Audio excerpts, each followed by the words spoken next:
Telugu Desam party ప్రధాన కార్యదర్శి నారా లోకేష్ ను ఉప ముఖ్యమంత్రి చేయాలని డిమాండ్ ఊపందుకుంటున్న వేళ జనసేన స్పందనపై సర్వత్రా ఆసక్తి నెలకొంది.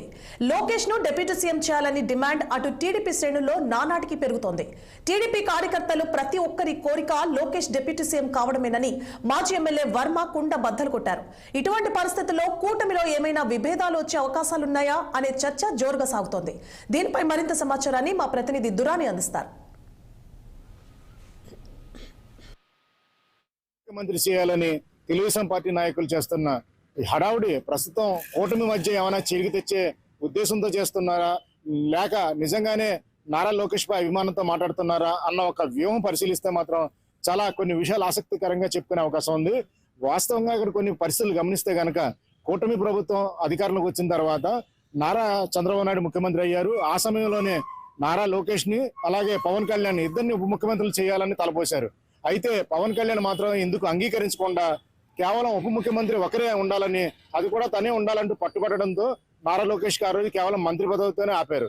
అయితే ఆ తదనంతరం వచ్చిన పరిణామాల క్రమంలో అయితే కనుక లోకేష్ కి ఉప ముఖ్యమంత్రి పదవి ఇవ్వలేని పక్షాన అతనికి కేవలం పార్టీలో ఒక మంత్రి పదవితో కట్టబెట్టారని అసంతృప్తి మాత్రం తెలుగుదేశం వర్గాల్లో చాలా ఎక్కువగానే కనిపించింది.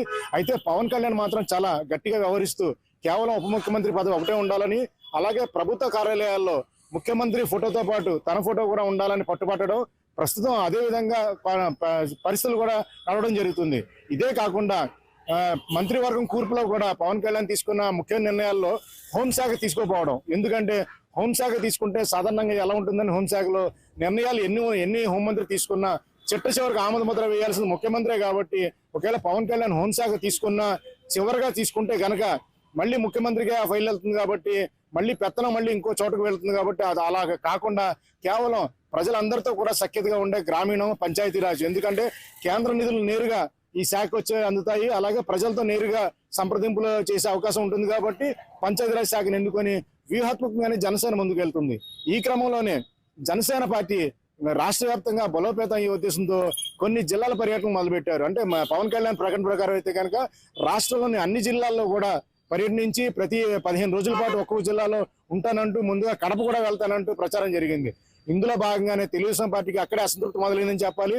ఇందులో వ్యూహంలో భాగంగా జనసేనను కట్టడి చేసేందుకే నారా లోకేష్ ను ఉప ముఖ్యమంత్రి చేయాలి అన్న తెర మీద తీసుకొచ్చారా వాదన అన్నట్టుగా సోమిరెడ్డి చంద్రమోహన్ రెడ్డి గాని, పోలిట్ బ్యూరో సభ్యులు శ్రీనివాసరెడ్డి గాని మాట్లాడడం ఒకెత్తి అయితే కాకినాడ జిల్లా పిఠాపురం చెందిన మాజీ ఎమ్మెల్యే వర్మ మరింత గట్టిగా గళమెత్తి లోకేష్ కు ఉప ముఖ్యమంత్రి చేయాలని పట్టుబడ్డం మాత్రం కాస్త వివాదాస్పదంగానే మారింది.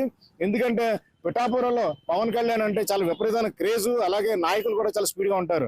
నియోజకవర్గంలో తెలుగుదేశం పార్టీని ముందుకెళ్లకుండా కేవలం జనసేన పార్టీ కమ్మేసిందని చెప్పాలి. ఇటువంటి క్రమంలో వర్మ ముందుకొచ్చి ఈ విధంగా మాట్లాడడం జనసేన వర్గాలు ఏ విధంగా స్పందిస్తాయి, అలాగే ఈ కూటమిలో అంటే పవన్ కళ్యాణ్ దూకుని తగ్గించడం ఎందుకు తెలుగుదేశం పన్నిన వ్యూహంలో భాగంగా అందులో దాన్ని చూస్తారా, లేకపోతే మరో విధంగా ఈ విధానాలు సరైనవి కావని ఉప ముఖ్యమంత్రి పదవిపై క్లారిటీ ఇచ్చే ప్రయత్నం జరుగుతాయో మరి తొందరలో తెలిసే అవకాశం ఉంది. వీడియో జర్నలిస్ట్ చిన్నితో నదీం కందూరని, కాకినాడ.